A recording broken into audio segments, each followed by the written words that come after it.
చంద్రబాబు నాయుడు సాధారణంగా తప్పుడు కేసులు, తప్పుడు వ్యవహారాల విషయంలో ఆయన అంగీకరించరు అనేది ఇదివరకు ఉండేటటువంటి ఒక పేరు.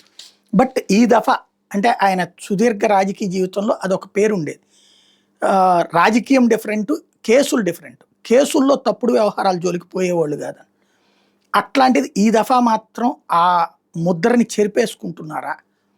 ఎందుకంటే ఇప్పుడు ఏదైతే కల్తీ లెక్కర వ్యవహారం పబ్లిక్ అందరూ స్పష్టంగా చూశారు. ఎవరు, ఏంటి, ఎక్కడికి పోతున్నాయి. ఇంకోటి, ఈ ప్రభుత్వం అధికారంలోకి వచ్చాక వైసీపీని తొక్కి నారదీసింది.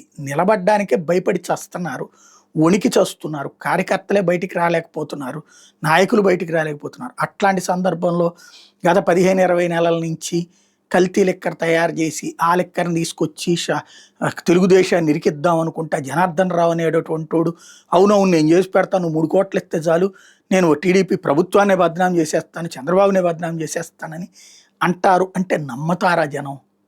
నమ్మాలి. మా మీడియా చెప్తోంది, మా సోషల్ మీడియా చెప్తోంది, మా నాయకులు మాట్లాడతారు, అంతవరకు ఉంది. ఇప్పుడు ఏకంగా చంద్రబాబు గారే మాట్లాడేశారు. ఒకప్పుడు వివేకానంద రెడ్డి మర్డర్ లాగానే ఇది కూడా అట్లాగా. Yes, correct. వివేకానంద రెడ్డి జగనే గొడ్డలతో చంపేశాడని ఫోటోలు కూడా పెట్టి మరి మార్ఫింగ్లు చేసి పెట్టారు. వాడికి అతని కర్మ కాబట్టి, అతని అదృష్టవశాత్తు ఆ రోజున పులివెందుల్లో లేడు. ఉండుంటే నిజంగా అతనే గొడ్డలతో చంపేశాడని చెప్పేసి ప్రచారం జరుగుండేది. ఇంకా ప్రచారం ఏంటి, ఇప్పుడు చంపేశారని చెప్పట్లేదు, అదే నిజమని నమ్మి ఉండేవాళ్ళు. కాకపోతే అతను ఆ రోజున అక్కడి నుంచి రావడం వల్ల తేడా వచ్చింది. ఇంకోటి, వివేకానంద రెడ్డి ఎలాంటి వ్యక్తి ఏంటి అన్నటువంటి దానికి సంబంధించి కూడా అందరికీ తెలిసిన విషయమే కాబట్టి ఎక్కువ ఫీల్ అవ్వట్లేదు. అది వాళ్ళ కూతుళ్ళు వలన కొంతవరకు హైప్ వచ్చినా కూడా. ఇది రెండవది. ఇది కూడా అంటే అది తప్పుడు కేసే, ఇది తప్పుడు కేసే అన్నటువంటి స్పష్టమవుతుంది.